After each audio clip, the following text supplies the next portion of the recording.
as someone who's been involved from a political process from that perspective, when I see the dynamism of young people involved in the political process now and on social media, on TikTok, on Twitter, on Facebook, on WhatsApp, wherever it is that they are getting involved,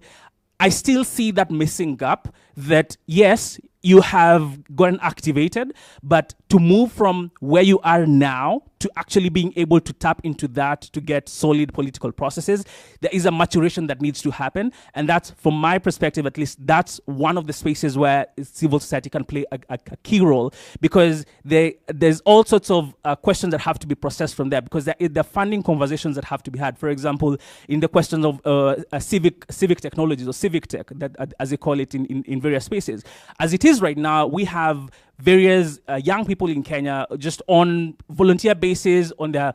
own free time, coming up with simple tools to engage with the political process, whether it's public participation, whether it's mobilizing people, but looking at the sort of sophistication it takes to be able to move from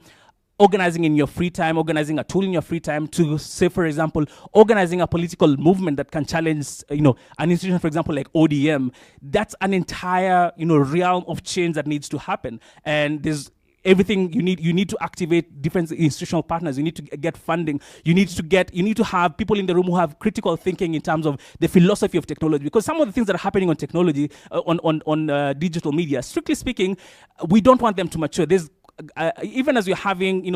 dynamism on social media, we're also having bullying, for example. And the full maturation of some of these habits, once they mature, would actually not be something we'd like to see. But for us to be able to harness this opportunity of digital activism without the consequences of,